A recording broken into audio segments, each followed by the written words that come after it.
우리 시간 다 같이 하나님의 말씀을 읽는 시간을 갖도록 하겠습니다. 오늘 말씀은 로마서 8장 1절부터 11절까지 말씀입니다. 우리 말씀을 받을 때는 힘드시지 않으면 일어나서 말씀을 함께 교독하도록 하겠습니다.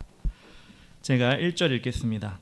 그러므로 이제 그리스도 예수 안에 있는 자에게는 결코 정죄함이 없나니 이는 그리스도 예수 안에 있는 생명의 성령의 법이 죄와 사망의 법에서 너를 해방하였음이라. 율법이 육신으로 말미암아 연약하여 할 수 없는 그것을 하나님은 하시나니 곧 죄로 말미암아 자기 아들을 죄 있는 육신의 모양으로 보내어 육신의 죄를 정하사 육신을 따르지 않고 그 영을 따라 행하는 우리에게 율법의 요구가 이루어지게 하려 하심이니라.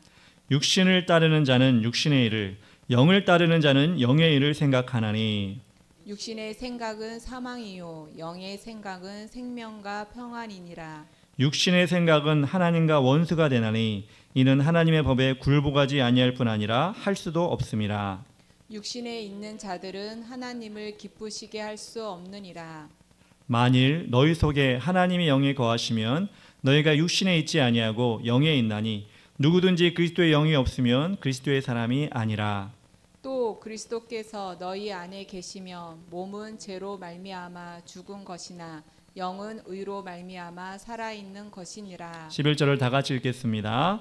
예수를 죽은 자 가운데서 살리신 이의 영이 너희 안에 거하시면 그리스도 예수를 죽은 자 가운데서 살리신 이가 너희 안에 거하시는 그의 영으로 말미암아 너희 죽을 몸도 살리시리라. 아멘. 예, 자리에 앉아주시면 되겠습니다. 이렇게 하나님께서 여러분을 이 자리에, 이 예배 자리에 불러주신 것이 너무나 감사드립니다. 우리 그동안 축복하지 못했는데 우리 서로에게 한번 축복하겠습니다. 잘 오셨습니다. 시작. 예, 한 분 들었습니다 오늘. 예, 예, 감사하고 앞으로도 더 많이 늘어날 줄 믿습니다. 하나님을 진정으로 예배하는 곳엔 하나님의 사람을 부르실 줄 믿습니다. 이 자리가 그렇게 되도록 여러분 많이 기도하시면 됩니다. 물론 나가서 전도해도 되지만 이 자리에 하나님의 성령이 충만하게 임하도록 인도하여 주시옵소서. 여러분 기도하면 자연스럽게, 물론 전도 안 하겠다는 얘기가 아니라 자연스럽게 이 자리에 성령의 사람들이 몰려들 줄 믿습니다. 예, 오늘 말씀은 생명의 성령의 법이라는 제목으로 하나님 말씀을 전하도록 하겠습니다. 사람은 태어나면서부터 나이를 먹게 됨에 따라 신분과 호칭이 바뀌게 됩니다. 어릴 때는 그냥 어린이, 애기 이렇게 부르잖아요. 근데 우리 학교에 들어가기 시작하면 어떻게 부르죠? 학생 이렇게 부르죠. 그리고 학교를 졸업하면 이제 성인이 되면 어떻게 하면 청년 또는 아가씨 이렇게 우리가 부릅니다. 그렇게 청년으로 있다가 아가씨로 있다가 이제 결혼을 하죠. 결혼을 하면 이게 그때부터는 청년 이렇게 안 부르죠. 예, 저도 청년이라고 불린 지 한 30년 가까이 됐는데 예, 청년을 안 부르고 어떻게 하죠? 아저씨. 그리고 아가씨는 안 그러고 아줌마 이렇게 부릅니다. 아저씨, 아줌마도 괜찮아요. 근데 나이를 점점 먹으면 예, 이제 아저씨, 아줌마가 아니라 할아버지, 할머니 이렇게 부르게 됩니다. 그러니까 나이가 먹어감에 따라서 그 사람의 호칭이 점점 바뀌는 거죠. 너무 젊은데 아줌마 그러면 좀 이상한 거고 너무 나이가 많은데 청년 그러면 좀 이상하잖아요. 누가 저를 보고 청년 그러면 제 기분은 좋겠지만 맞지 않는 호칭인 것 같습니다. 그렇게 호칭이 바뀌면서 그 사람에 대한 법도 바뀝니다. 어떻게 바뀌냐면 어린아이가 실수를 해서 법을 어기면 바로 막 잡아가지고 그러지 않죠. 어린이법, 청소년법이 있기 때문에 좀 약간 용인해 줍니다. 약간 좀 봐주는 거죠. 어리니까 실수할 수 있으니까, 어리니까 잘못 갈 수 있으니까 그렇게 청소년법이나 어린이법을 통해서 그 사람들을 법을 적용을 합니다. 그런데 그렇게 성인이 된 다음부터는 성인의 법을 따르죠. 죄를 저지르면 얄짤없이 그 사람이 법에 저촉되는 것을 가지고 경찰이 찾아오고 그렇게 합니다. 근데 또 나이가 많아지면 또 약간 좀 법을 좀 느슨하게 해주잖아요. 할아버지시니까, 할머니시니까, 노인이시니까 실수할 수도 있다. 이렇게 법을 이렇게 약간 느슨하게 적용해 주기도 합니다. 그런가 하면 법은 그가 어디 사느냐에 따라서 그 법의 적용 범위가 달라집니다. 우리는 어디에 법을 적용받죠? 대한민국의 법을 적용받죠. 여기 있는데 미국 법 적용받지 않잖아요. 미국에 가면 미국의 법을 적용을 합니다. 같은 죄를 지었다 할지라도 그 사람이 대한민국에 있느냐에 따라 아니면 미국에 있느냐에 따라서 그 법이 다르게 적용이 됩니다. 법을 집행하는 주체가 다르기 때문에 그렇습니다. 여러분 뉴스를 보시면 우리나라가 뭐 어떤 아동성 범죄를 저질렀거나 아니면은 살인죄를 저질렀거나 그러면 엄격하게 처벌하기도 하지만 다른 나라는 더 엄격하게 처벌하는 나라가 있어요. 우리나라는 뭐 10년, 20년 이렇게 법을 적용해서 형을 살게 하면 미국 같은 경우는 10년, 20년이 아니에요. 100몇 년 뭐 이렇게 법을 적용합니다. 음주운전도 마찬가지죠. 요즘 사회적으로 큰 문제가 되고 있는 음주운전. 음주운전도 우리나라 같은 경우는 예전에 삼진법이라고 해가지고 3번까지는 봐줬다고 그래요. 3번까지는 봐줘가지고 그 사람 뭐 면허증을 안 가져가고 면허증을 뺏지 않거나 이랬는데 윤창호법이 시작된 다음부터는 투아웃제 2번만 그렇게 해도 면허증을 뺏어갑니다. 운전을 못하게 만듭니다. 우리나라는 어떻게 보면 음주운전에 대해서 약간 좀 느슨하게 유하게 이렇게 대하는 편입니다. 근데 이 음주운전에 가장 엄하게 벌하는 나라가 어디인지 혹시 아시나요? 모르시겠죠? 저만 알고 있겠죠? 어느 나라냐면 남미에 있는 엘살바도르라는 나라가 음주운전에는 아주 심하게 법을 적용하는 나라입니다. 어느 정도로 적용하냐면 음주운전을 하면 경찰이 바로 가서 총을 쏴서 죽인대요. 그 얼마나 무서워요. 그러니까 그 나라는 술을 먹으면 차 근처에도 가면 안 돼요. 왜냐하면 경찰한테 들키면 바로 총 맞아 죽기 때문에 그렇게 엄하게 벌을 한다고 하는 것입니다. 제가 이렇게 법에 대해서 계속 얘기하고 길게 얘기하는 이유는 우리 사람은, 우리 인간은 법과 뗄래야 뗄 수 없는 사람이기 때문에 그렇습니다. 그렇죠. 여러분 법 잘 지키고 사시죠? 법 안 지키고 살면 찜찜하잖아요. 근데 안 지키면 뭔가 내가 잡혀갈 것 같고 그 정도는 아니지만 교통법규를 어기거나 뭐 이런 것들도 심장이 약한 사람은 잘 못 어겨요. 법을 꼭 지키려고 노력하는 것입니다. 그래서 인간은 모두 법과 동행한다고 볼 수가 있는데 사도 바울은 오늘 본문을 통해서 새로운 법을 우리에게 소개시켜주고 있습니다. 오늘 본문 이전에 보면 7장 마지막 부분에 이렇게 나와 있어요. 사도 바울의 인간적인 고백이 나와 있습니다. 7장 24절 25절에 이렇게 나왔습니다. 오호라 나는 공고한 사람이로다. 이 사망의 몸에서 누가 나를 건져내랴. 우리 주 예수 그리스도로 말미암아 하나님께 감사하리로다. 그런즉 내 자신이 마음으로는 하나님의 법을 육신으로는 죄의 법을 섬기노라. 이렇게 사도 바울이 고백하고 있습니다. 사도 바울이 어떤 사람일까요? 유대인 중에 유대인, 바리새인 중에 바리새인이었던 사도 바울은 사도 바울이었지만 지금 이렇게 외치고 있는 거예요. 이 사망의 몸에서 누가 나를 건져낼까? 이렇게 얘기하고 있습니다. 성경에 나온 613가지의 율법을 열심히 지키려고 노력하였고 장로의 유전이라고 613가지 뿐만 아니라 다른 법을 또 만들어가지고 그것을 열심히 지켜야지 했던 사람들이 바리새인들이었습니다. 그런 바리새인이고 그 바리새인 중에도 정말 열심히 했던 사도 바울인데 그 율법을 다 지킬 수가 없었던 거예요. 다 지키려고 하니까 쫓아갈 수가 없는 것입니다. 그래서 사도 바울이 어떻게 했을까요? 좌절을 한 거예요. 와, 나는 왜 이렇게 율법을 지키지 못하지? 나는 왜 이렇게 하나님의 율법을 내가 온전히 지키지 못하지? 그러니까 여러분 어떻게 생각이 들어요? 자신을 원망하겠죠.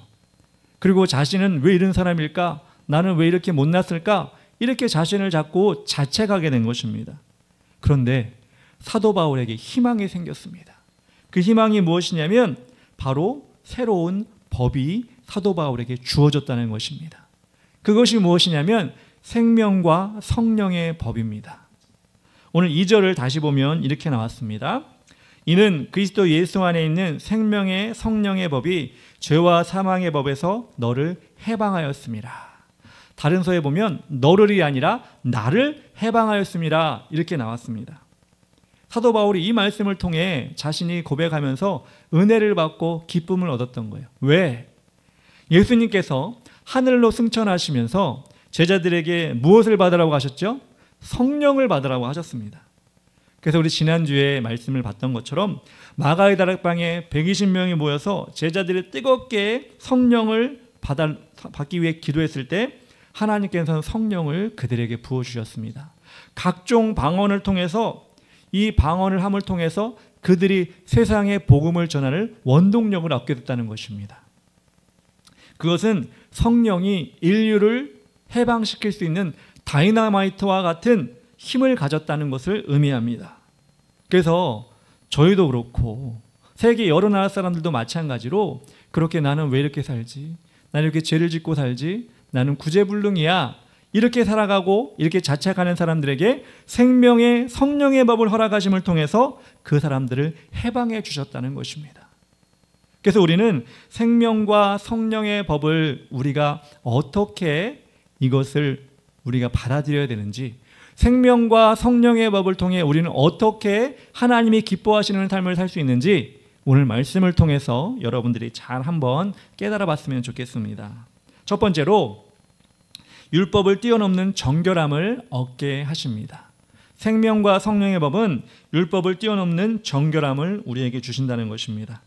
오늘 5절과 6절에 이렇게 나왔습니다. 육신을 따르는 자는 육신의 일을, 영을 따르는 자는 영의 일을 생각하나니 육신의 생각은 사망이요 영의 생각은 생명과 평안이니라. 이렇게 나왔습니다. 여러분, 율법은 육신이 범한 죄를 벌합니다. 정죄합니다. 다시 말해서 마음속으로 어떤 것을 생각해도 누가 뭐라고 하지 않아요. 그런데 육신으로 그것을 실행하게 되면 그것을 죄를 지었다라고 율법은 얘기하고 있습니다. 그런데 생명과 성령의 법은 우리의 생각까지도 하나님께 보여드리기 때문에 더 정결할 수가 있는 것입니다.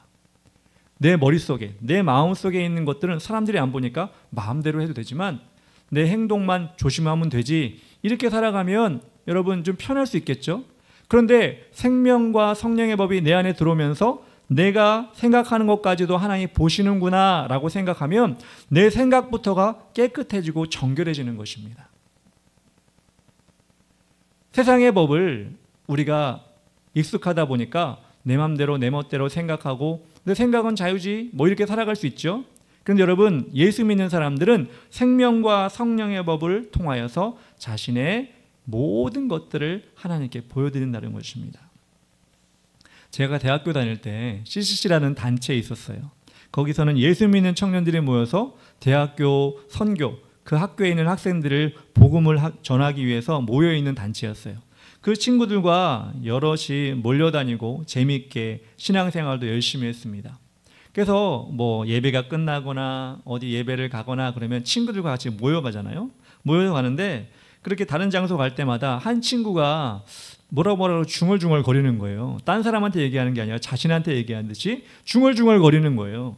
그래서 얘가 뭐라고 이렇게 중얼거리나. 네, 그래서 언젠가는 조용히 옆에 가서 이렇게 들어봤어요. 얘가 이렇게 뭐라고 중얼거리지? 하니까 그 친구가 예수의 이름으로 내 생각 속에서 떠나갈지어다, 이렇게 크게는 아니고 작게 이렇게 자기에게 말하듯이 이렇게 얘기를 하는 거예요. 예전에는 제가 20대 때는 지금이랑 좀 사회 분위기가 달라서 길거리에 가면 길거리에 영화 포스터들을 막 붙여놨습니다. 예, 벽에도 붙여놓고 게시판에도 붙여놓고 그렇게 많이 붙여놨었습니다. 그거 보고 영화 보러 오라고. 지금은 뭐 인터넷 보고 가고 여러 가지 매체를 통해 보고 가는데 그때는 그렇게 영화가 개봉하면 또 동시 상영을 하면 길에다 막 포스터를 막 붙여놨어요. 붙여놓다 보면 어린이들이 볼 수 있는 영화도 있지만 어른들이 보는 영화도 포스터를 이렇게 붙여놓잖아요. 예, 그거 안 따지고 막 붙여놓거든요. 근데 그렇게 보면 어른들이 보는 영화는 좀 야한 사진도 있고 그런 것들이 붙어있지 않습니까? 친구들끼리 이렇게 가다가도 여러분 내가 보려고 본 게 아니라 이렇게 보다가 보면 그런 영화 포스터 보면 야한 장면이 있는 모양이 있다든가 그런 걸 볼 때가 무심코 볼 때가 있잖아요. 근데 그 친구는 그런 장면을 볼 때마다 자기에게 그렇게 외치는 거예요. 눈을 갖다 봤는데 예수 이름으로 내 머릿속에 떠나갈지어다, 이렇게 외치는 거예요. 볼 때마다. 예, 왜냐하면 눈이 보면 생각까지도 들어가니까 그렇게 생각을 했던 것 같습니다. 왜 그러냐면 이 영혼이, 이 사람이, 이 친구가 자신의 눈은 혹시라도 봤을지라도 생각은 그곳에 빠지지 않고 싶어서, 생각에 남기고 싶지 않아서 그렇게 했던 것 같아요. 근데 여러분 아까도 말씀드렸지만 우리 CCC 친구들 다 교회 다니는 친구들이었잖아요. 다 예수 믿는 사람이었단 말이에요. 근데 그 당시에는 그렇게 생각했어요. 쟤는 왜 이렇게 유난을 떨어? 우리도 다 하나님 믿는 사람인데 자기만 뭐 깨끗하기를 바라는 건가? 자기만 뭐 정결하기를 바라는 건가? 그렇게 생각을 했습니다. 그래서 쟤는 좀 유난을 떠네. 막 속으로 밖으로 얘기하지 않고 유난을 떠네. 이렇게 생각했었습니다. 근데 여러분 요즘에는 어떨까요? 요즘에는 TV나 인터넷, 유튜브, 각종 OTT라고 하는데 영화 보는 그런 프로그램들이 있어요. 그런데 들어가면 여러분 얼마나 폭력적인 장면이 많이 나오고 얼마나 그 당시에 벽에 붙어 있었던 포스터와 상대할 수 없을 정도로 야한 장면들이 엄청나게 많이 나옵니다. 사람도 안 가려요. 뭐 대학생도 상관없고 고등학생도 상관없고 초등학생도 볼 수 있을 정도로 그렇게 인터넷에 많은 장면들이 막 노출되고 있어요. 근데 세상 사람들은 이제 뭐라고 하냐면 그건 죄가 아니라고요. 그거 보는 게 뭐가 죄야? 이렇게 얘기합니다. 그거 보고 이상한 행동하면 죄지 보는 게 뭐가 죄야? 이렇게 얘기를 합니다. 즉 육신을 기준으로 죄를 정하지 생각 속에 있는 것들을 정하지 않는다는 것입니다. 여러분 그러면 어떻습니까? 육신으로는 그 행동을 하지 않지만 내 머릿속으로 그런 것이 계속 쌓이게 되면 어떻게 될까요? 요즘 이상한 범죄 일어나는 것. 며칠 전에도 지나가는 사람을 괜히 아무 의미 없이 해코지하고 살해해서 어디다 이렇게 갖다 놨잖아요. 여러분 그 사람의 행동이 그냥 나왔을까요? 그런 잘못된 것들이 그냥 나왔을까요? 그 생각 속에 계속해서 뭐가 들어가는데 그 잘못된 것들을 막지 않았기 때문에 그렇게 자신도 모르게 주체할 수 없이 그것이 흘러나온 것입니다. 그래서 우리는 혹시라도 그런 장면을 보았다면 예수의 이름으로 씻어내는 것이 맞는 것입니다. 왜냐하면 우리의 영까지도 깨끗하게 하려는 노력이 바로 그것인 것입니다. 그래서 그때 그 친구가 20여 년 전에 했던 그 모습이 생각나면서 그게 바른 것이었구나. 그 친구는 지금 미국에 갔는데 미국에서 목사님이 됐어요. 목사님이 됐는데 여러분 목사님만 그렇게 하는 걸까요? 장로님만 그렇게 하는 걸까요? 집사님만 그렇게 하는 걸까요? 아니 예수 그리스도의 이름으로 구원받은 모든 백성들은 하나님의 자녀는 그렇게 자신의 생각까지도 자신 안에 있는 것 모든 것을 생명과 성령의 법으로 깨끗하게 해야 되는 의무가 있는 것입니다. 그럴 때 하나님께서 그 사람을 사용하시고 그 깨끗한 곳에 하나님께서 좋은 것을 넣어주시는 것입니다. 사무엘하 22장 27절에 이렇게 나와 있습니다. 깨끗한 자에게는 주의 깨끗하심을 보이시며 사악한 자에게는 주의 거스르심을 보이시리니. 하나님도 보신다는 거예요. 이 사람이 깨끗한지 사악한지 하나님이 그 마음과 생각, 행동 먼저 보시는 게 아니라 마음과 생각을 먼저 보시고 그곳에 좋은 것을 부어주신다는 것입니다. 디모데후서에 보면 여러분 깨끗한 그릇과 더러운 그릇이 있죠. 금으로 만들었을다 할지라도 보석으로 만든 그릇이다 할지라도 여러분 거기에 오물, 다시 말해서 무슨 변이라든가 이런 것이 한 방울이라도 있으면 여러분 거기다 밥 주면 드시겠어요? 절대 안 먹겠죠. 근데 여러분 보석은 아니고 금은 아니라 할지라도 깨끗한 그릇에 스테인리스 그릇에 밥을 떠주면 먹을 수가 있잖아요. 하나님은 여러분의 그릇이 무엇으로 만들어졌는가를 중요하게 여기지 않습니다. 어떤 사람은 잘생길 수도 있고 어떤 사람은 예쁠 수도 있고 어떤 사람은 못생길 수도 있고 또 어떤 사람은 장애를 가질 수도 있지만 하나님은 그 그릇의 모양을 보시는 것이 아니라 그릇이 깨끗한지 안 깨끗한지를 보시고 그 사람 가운데 좋은 것을 불어넣어 주십니다. 그런데 여러분 잘생기고 멋지고 세상적으로 잘 나간다 할지라도 그 머릿속에 이상한 것이 들어가고 계속해서 잘못된 것이 들어갈 때 그 사람은 범죄자가 되기 쉽잖아요. 근데 이 사람은 약자이고 별 볼품 없어도 하나님이 그 사람 안에 좋은 걸 넣어주시면 그 사람을 하나님이 쓰시게 되는 거예요. 저는 여러분들이 그 깨끗함을 위해서 생명과 성령의 법을 정말 구하셨으면 좋겠습니다. 아니, 여러분 안에 계셔요. 여러분 안에 계시기 때문에 그분을 날마다 불러야 돼요. 생명과 성령의 법으로 저를 만져주시옵소서, 깨끗하게 하여 주시옵소서, 이렇게 여러분들이 고백하면 하나님께서는 그 기도를 반드시 들어주실 것입니다. 두 번째로, 생명과 성령의 법은 우리에게 어떤 유익을 주냐? 하나님을 기쁘시게 할 수 있습니다. 7절과 8절에 이렇게 나왔습니다. 육신의 생각은 하나님과 원수가 되나니 이는 하나님의 법에 굴복하지 아니할 뿐 아니라 할 수도 없습니다. 육신에 있는 자들은 하나님을 기쁘시게 할 수 없느니라 나왔습니다. 육신의 행동은 하나님과 원수가 된다고 하지 않고 육신의 생각은 하나님과 원수가 된다고 말씀하셨습니다. 그런데 육신의 생각을 하면 육신의 행동을 당연히 할 수밖에 없겠죠. 그리고 하나님과 동행할 수가 없습니다. 하나님은 거룩하신 분이기 때문에 죄인과 육신의 생각과 행동을 가진 사람과 동행할 수가 없어요. 여러분들은 없으시겠지만 한 명도 전과가 없으시죠. 죄인과 어울려 다니지 않으셨죠. 그러니까 여러분 인생 가운데 깨끗하다 하는데 여러분 그래요. 근데 여러분 주위에 전과자가 많이 올까요? 안 올까요? 안 오죠. 왜? 여러분 인생이 깨끗하게 사셨기 때문에. 근데 여러분 뭐 다 그렇지는 않겠지만 또 끼리끼리 논다고 어떤 사람은 감옥에 갔다 온 사람 보면 또 그런 사람들과 같이 또 어울리게 되고 그런 걸 보게 되지 않습니까?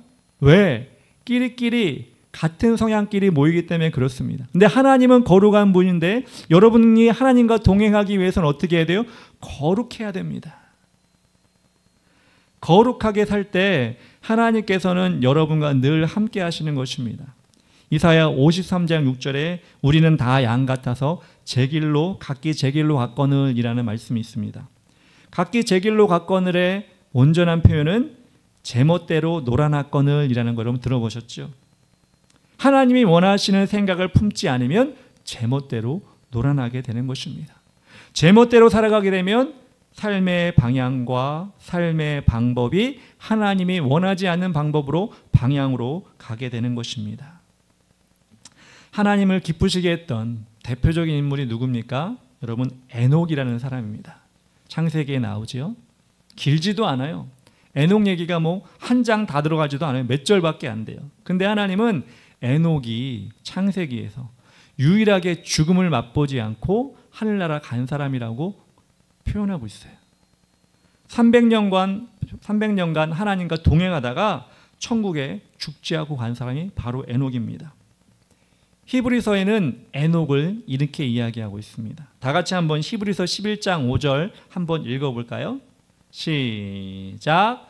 믿음으로 에녹은 죽음을 보지 않고 옮겨졌으니 하나님이 그를 옮기심으로 다시 보이지 아니하였느니라.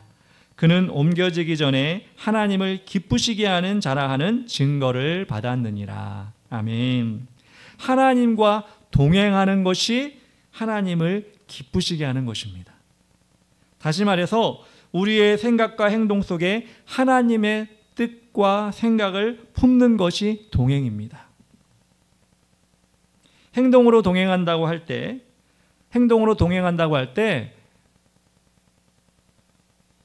마음은 다를 수가 있어요. 이게 무슨 얘기냐면 연인이 있습니다. 남자와 여자 연인이 있어요. 둘이 꽁냥꽁냥 두 손을 잡고 걸어갑니다. 때로는 어떤 사람은 어깨동무도 하고 걸어가고요. 어떤 사람은 업어주면서도 그렇게 지나가는 모습을 보면 여러분 어떻습니까? 부럽습니까? 저것들 유치하네 이렇게 생각합니까? 여러 가지 생각이 들 수 있겠죠. 여러분 그 연인을 보면 두 손 꼭 잡고 가요. 뭐 어깨동무도 하고 가요. 업어주고도 가요. 근데 여러분 그렇게 하다가도 싸우는 거 보면 언제 손을 잡았던 사람인지, 언제 어깨동무를 했던 사람인지, 언제 업어줬던 사람인지 서로가 무섭게 쳐다보면서 싸웁니다. 행동을 같이 한다고 그 사람의 생각까지 같아지는 것은 아니라는 것입니다. 근데 여러분 오래된 부부들을 보세요. 오래된 부부들을 보면 손잡고 가는 거 보신 적 있나요? 어깨동무 하고 본 적 있나요? 저도 어깨동무를 하고 가본 적이 거의 없고, 업어주고 간 오래된 부부 본 적 있나요? 없죠. 예, 있으시면 정말 축복합니다. 그런 집은 정말 대단한 집입니다. 그런데 여러분, 그렇게 손잡고 가지 않고 어깨동무하고 하지 않고 업어주지 않아도 그 오래된 부분들은 어때요? 마음이 통해요. 할아버지 할머니가 길거리 중간에 서서 젊은 연인처럼 서로 째려보면서 싸우는 거 보신 적 있어요? 예, 서로 사이좋게 이렇게 항상 걸어가지 서로 막 째려보면서 막 싸우는 거 아마 거의 없을 겁니다. 왜? 오랜 기간 동안 동행했기 때문에, 오랜 기간 동안 하나님과 함께했기, 그들 둘이 함께했기 때문에 그렇습니다. 저도 연애는 7년 하고 이제 올해 21년, 엊그제가 21주년 되는 결혼이 되는데 30년 가까이 되니까 그래도 마음이 아직 많이 안 통하더라고요. 더 시간이 있어야 될지 모르겠는데 그래도 연애할 때보다도 마음이 통하는 것 같아요. 말하지 않아도, 내가 어떻게 요구하지 않아도 서로가 서로에게 이걸 전해주기도 하고 이 마음을 알아주는 것입니다. 그처럼 하나님과 여러분 동행하는 것을 기뻐하셔야 되고 소원하셔야 됩니다. 예수 동행 운동이라고 선한 목자교회에 은퇴하신 유기성 목사님이 예수 동행 운동을 하고 계세요. 그분의 하시는 일이 무엇이냐면 하루 1시간 1분 1초를 하나님과 동행합시다, 이렇게 하는 운동이에요. 물론 우리는 사회생활을 하고 친구도 만나고 또 다른 사람들 만나고 사업도 하고 장사도 하고 여러 가지를 하지만 그 모든 순간순간 그럼에도 불구하고 하나님과 동행합시다, 이거를 주장하시는 분이 이 목사님이에요. 이게 불가능하니까 그 얘기를 할까요? 아니요. 가능하니까 얘기하는 겁니다. 우리 하나님의 사람은 하나님과 동행해야지만이 온전한 삶을 살 수 있기 때문에 그렇게 말씀하고 있는 것입니다. 사업을 하는 사람이 자신의 이익을 위해서만 사업을 하는 것이 아니라 하나님의 영광을 위해서 사업을 하고, 공부를 하는 사람이 나 이거 잘해가지고 돈 많이 벌어야지, 딴 사람들을 눌러 이기고 내가 높은 자리에 올라가야지, 이렇게 하는 것이 아니라 하나님의 영광을 위해 공부하자, 이게 하나님과 동행하는 거고요. 가정을 이끌어가는 가정주부나 가장들은 어때요? 이 가정을 통해서 딴 사람들에게 멋진 모습 보여야지, 이게 아니라 우리 가정이 하나님의 사랑이 넘치는 가정이 되도록 해야지, 이렇게 가정을 이끌어가는 것이 하나님과 동행하는 사람들의 모습이라는 것입니다. 이렇게 할 때 하나님이 기뻐하시는 거예요. 여러분, 어떤 사람과 내가 마음이 맞을 때 기뻐요? 기분이 나빠요? 내 마음이 통했네, 우리 마음 통했네, 하이파이브하고 막 그러잖아요. 마음이 통하면 기뻐요. 하나님과 여러분이 마음이 통하면 하나님이 기뻐하실까요? 여러분이 더 기뻐하실까요? 하나님이 더 기뻐하십니다. 야, 네가 내 마음을 아는구나, 네가 내 마음을 시원케 하는구나. 이렇게 우리 하나님을 기쁘시게 하는 것이 무엇이냐? 하나님과 동행하는 것입니다. 저는 여러분들이 그런 의미에서 하루 온 시간 하나님 어떻게 할까요? 하나님 어떻게 할까요? 처음부터 이거 안 돼요. 하다 보면 이 걱정도 생기고 저 걱정도 생기고 저 사람 만나면 또 그 걱정도 생기고, 그런데 걱정할 때마다 아니면 시간을 정해놓고 야, 내가 하루에 1시간에 한 번씩은 하나님 생각하자, 하나님 바라보자, 이런 식으로 연습을 해가면서, 이 예수 동행 운동이 그런 거거든요. 거기서 이렇게 써가면서 예수 동행 운동을 이렇게 기록하는 게 있더라고요. 우리는 그렇게 못할지라도 하나님, 내가 시간 날 때마다 하나님 부르겠습니다, 하나님 마음을 저에게 주시옵소서, 이렇게 여러분들이 고백하면 하나님은 너무나 기뻐하셔서 그 기뻐하시는 것이 누구에게 흘러와요? 우리에게 흘러오겠죠. 여러분 가정 가운데 흘러가겠죠. 하나님께서 그렇게 기뻐하시는 모습을 여러분 삶 가운데, 신앙 가운데 봤으면 좋겠습니다. 세 번째로, 생명과 성령의 법은 부활의 소망을 갖게 하십니다. 부활의 소망을 갖게 하십니다. 10절 11절에 이렇게 나왔습니다. 또 그리스도께서 너희 안에 계시면 몸은 죄로 말미암아 죽은 것이나 영은 의로 말미암아 살아있는 것이니라.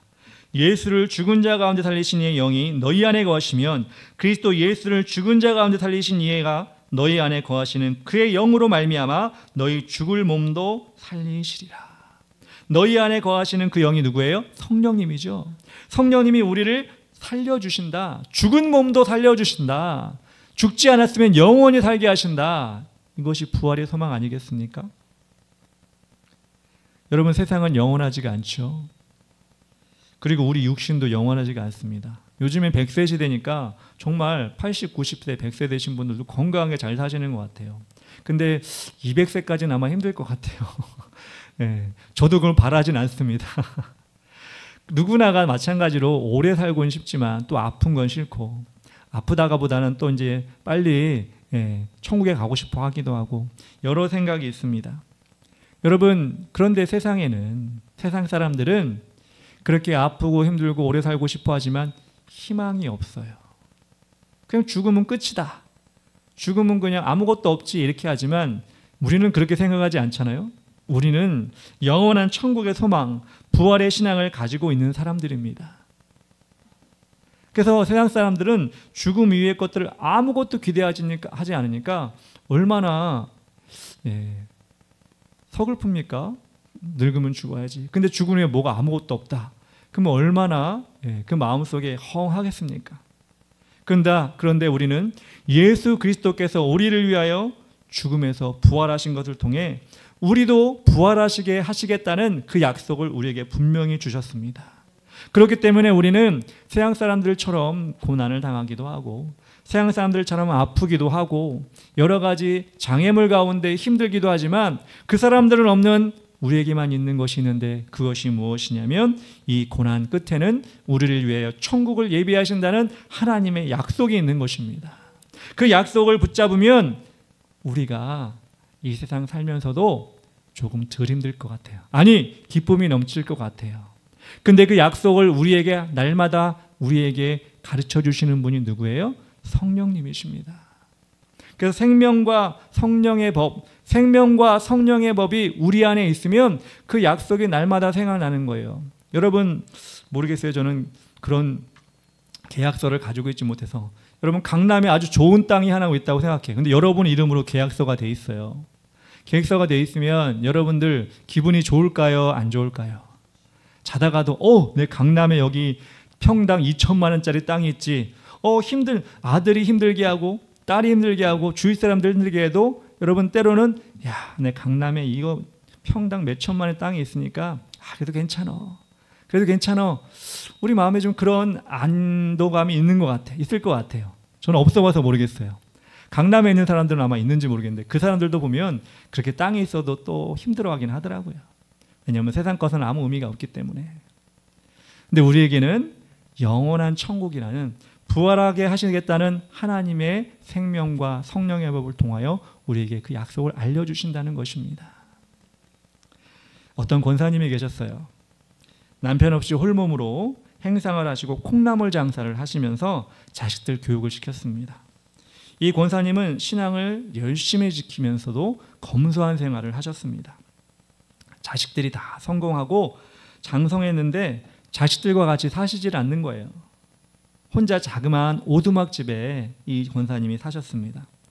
자식들이 잘 되고 돈도 많이 벌고 여러 가지 좋은 것들이 많이 생겼는데 그런 어머니를 보니까 황송하고 죄송하고 미안한 마음이 너무 많은 거예요. 그래서 어머니에게 이렇게 얘기합니다. 어머니, 이제는 아파트로 이사 가시지요. 아니면 단독주택으로 이사 가실 수 있도록 저희가 해드릴게요. 이렇게 그 자녀들이 얘기했습니다. 그 자녀들이 올 때마다 어머니가 오두막집에, 또 자녀들은 그렇잖아요. 자식들이 잘 됐다고 하는데 어머니는 오두막집에 살고 이러면 자신들도 체면이 안 서니까 그런 것도 있어서 어머니 이사 가세요. 저희가 해드릴게요. 이렇게 얘기를 합니다. 조르니까 어머니가 어느 날은 자식들을 부릅니다. 부르면서 이렇게 얘기합니다. 얘들아, 너희들이 그렇게 하루 졸라대니까 그래, 내가 갈 집을 좀 예비해 두어라. 이렇게 얘기했어요. 아, 그래요 어머니, 그럼 어떤 집을 가길 원하세요? 그러니까 그 권사님이 이렇게 얘기했습니다. 그 집은 바닥을 유리로 만들어라. 그리고 유리뿐만 아니라 기둥도 12개를 세워줘라. 그리고 그 기둥 밑에는 기둥 하나하나마다 다 보석을 좀 둘러줘라. 이렇게 얘기를 한 거예요. 그 말을 듣는 자식들이 어떻게 했을까요? 기가 막히죠. 아니, 어머니가 어머니에게 이사 가라고 했더니 이런 집을 어떻게 만들려고 하는 거야, 이렇게 생각을 했습니다. 어머니, 그거는 너무 농담이신 것 같은데 그런 집이 세상에 어디 있어요? 그리고 그런 집을 어떻게 만듭니까? 이렇게 어머니에게 얘기했어요. 그랬더니 어머니가 하는 말이, 그래?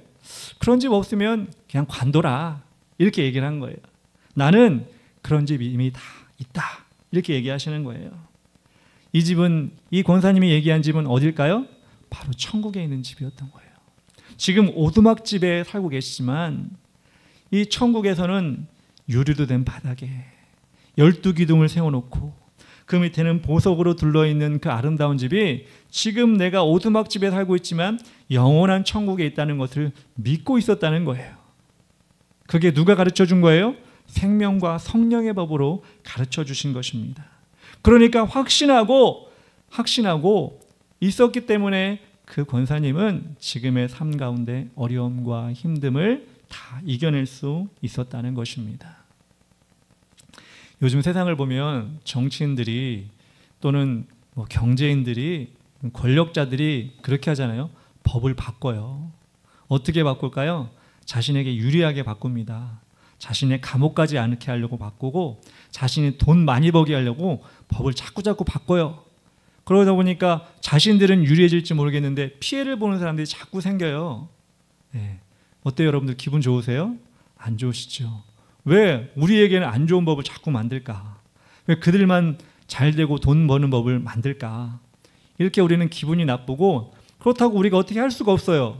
우리도 힘이 없기 때문에 법 바뀌면 바뀐 대로 그냥 힘들게 살아야 돼요. 네, 여러분, 우리에게 주신 생명과 성령의 법은 바뀌지 않습니다. 절대 바뀌지 않습니다. 왜? 성경에 그것을 다 기록해 놨기 때문입니다.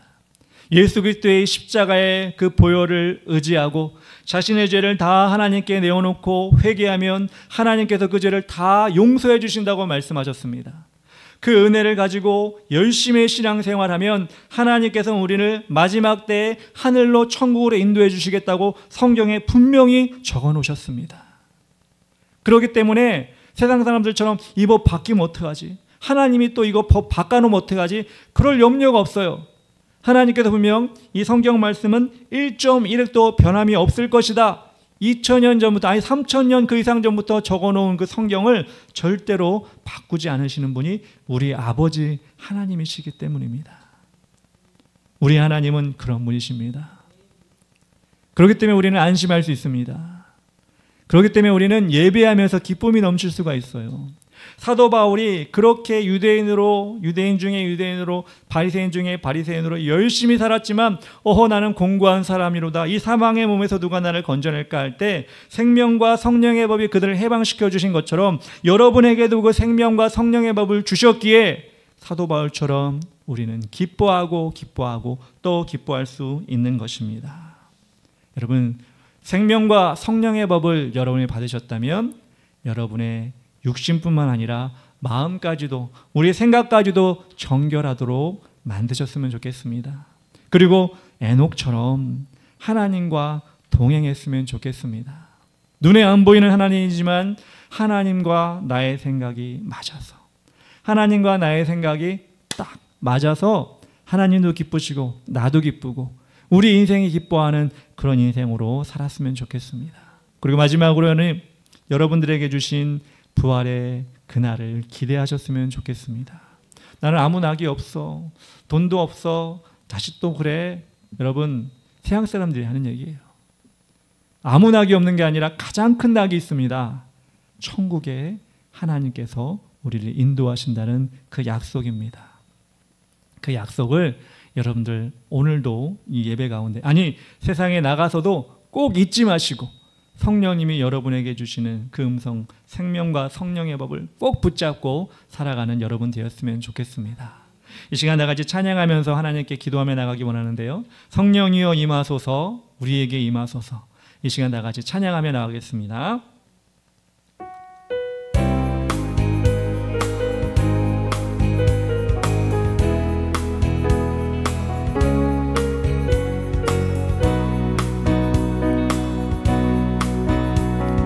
성령이여 임하소서, 메마른 메마른 나의 심령 위에 주의 힘에 담비 내려 나 흠뻑 적셔 주옵소서. 주의 권세 주의 능력 지금 이 시간 임하셔서 악한 권세 모두 깨뜨리고 주님 나라 임하소서. 영광 영광 할렐루야. 예수의 그 피가 내게 승리 주네 구원이 되시네. 영광 할렐루야. 영광 할렐루야. 예수의 영이 능력되네 소망이 되시네. 다시 한번 우리 성령이여 임하소서 고백합시다. 성령이여 임하소서. 메마른 나의 심령 위에 주님의 은혜에 담비 내려 나 흠뻑 적셔 주옵소서. 주의 권세 주의 능력 지금 이 시간 임하셔서 악한 권세 모두 깨뜨리고 주님 나라 임하소서. 영광 영광 할렐루야. 예수의 그 피가 내게 승리 주네 구원이 되시네. 영광 할렐루야. 영광 할렐루야. 예수의 이름이 능력되네 소망이 되시. 다같이 우리 일어나서 고백합시다. 영광 할렐루야. 영광 할렐루야. 예수의 그 피가 내게 승리 주네 구원이 되시네. 영광 할렐루야. 영광 할렐루야. 예수의 이름이 능력되네 소망이 돼. 우리 한번 더 고백합시다. 영광 내 할렐루야. 영광 할렐루야. 예수의 그 피가 내게 승리 주네 구원이 되시네.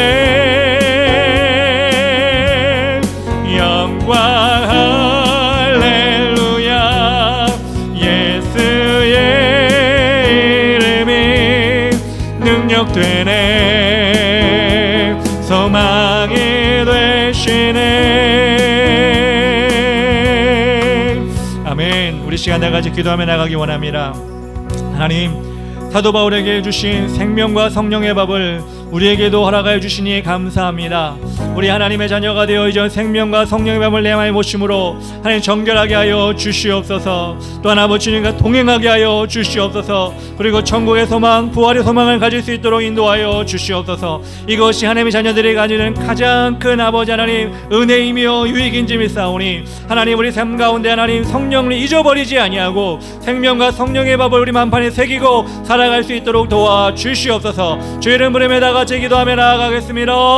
주여 하나님 아버지 감사합니다. 하나님 아버지 주님께서 인도하여 주셔서 오늘도 주님 은혜 가운데 하나님 의지하며 나가게 해주시니 감사합니다. 오늘도 주의 말씀을 의지하며 나아갈 때 하나님 생명과 성령의 밥 우리에게 허락하여 주시고 날마다 주님과 동행하며 그 밥을 잊지 아니하도록 인도하여 주시기 원합니다. 하나님 우리 가운데 주신 그 생명과 성령의 밥을 통하여 우리 마음까지도 생각까지도 정결하게 만들게 하여 주시옵소서. 우리는 너무나 부족하여서 하나님 아버지 세상 욕심에 세상 염려에 빠져 아버지 어려움을 당할 때 많이 있습니다. 기도하겠습니다. 하나님 아버지여, 주님께서 인도하여 주셔서 우리가 정말 이 마지막 때 하나님 아버지 끝까지 하나님과 동행하며 나아갈 수 있도록 도와주시고 에녹과 같이 그렇게 쓰임받을 수 있도록 인도하여 주시옵소서. 간절히 바라고 나가는 것은 아버지 하나님 부활의 소망을 가지게 하여 주시기 원합니다. 이 세상에 아무것도 남지 아니합니다. 다 없어집니다. 세상 것 붙잡지 아니하게 하시고 영원한 천국을 붙잡아 나갈 수 있도록 아버지여 도와주셔서 하나님 우리 가진 영으로 열심을 다하여 주님을 섬기며 나아갈 때 그날을 볼 수 있도록 인도하시고 그날에 주님 만날 수 있도록 인도하여 주시옵소서. 하나님께서 우리를 통하여 그렇게 일하실 것을 믿사오니 우리도 열심히 주님을 향해 나아갈 수 있도록 하나님 역사하여 주시옵소서. 주님 간절히 바라오니 주의 능력의 발로 우리를 인도하여 주시옵소서. 감사합니다. 주여 인도하여 주시옵소서. 예수님의 이름으로 기도합니다. 사랑과 은혜가 충만하신 하나님 아버지 감사합니다. 하나님 오늘도 주님께서 우리와 함께 하셔서 이 예배 가운데 인도하신 줄 믿습니다. 하나님 간절히 바라는 것은 생명과 성령의 법을 우리에게 주셨사온데 세상의 법처럼 아버지 하나님 조바심 내고 또한 아버지 그것에 눌려 있는 것이 아니라 생명과 성령의 법이 우리를 지켜주시며 우리 가운데 정결하게 이끌어 주시고 또한 주님과 동행할 수 있도록 주장하여 주시며 영원한 천국의 소망을 품는 부활의 신앙을 우리에게 날마다 일깨워 주신 줄 믿사오니 그분을 붙잡고 나갈 수 있도록 인도하여 주시옵소서. 그래야 하나님 아버지 주님도 기뻐하시고 우리도 기뻐하고 아버지 신앙생활의 기쁨이 넘쳐날 수 있도록 도와주시고 하나님의 능력이 우리 삶 가운데 날마다 나타나게 하여 주시옵소서. 이 예배 가운데 주시는 은혜가 우리 삶 가운데 흐르고 흐를 수 있도록 인도하여 주시옵소서. 그렇게 우리 모든 성도들을 인도하여 주시옵소서. 지금은 우리를 죄에서 구원하신 예수 그리스도의 크신 은혜와 하나님 아버지의 지극하신 사랑과 성령님의 감화 감동하심이 주에게를 가는 우리 모든 성도들, 특별히 생명과 성령의 법을 쫓아가고 품기를 원하는 모든 성도들의 머리 위에와 직장과 사업장 위에와 자녀들과 그 가는 길 모든 길 위에 지금부터 영원토록 함께 하실지어다. 아멘.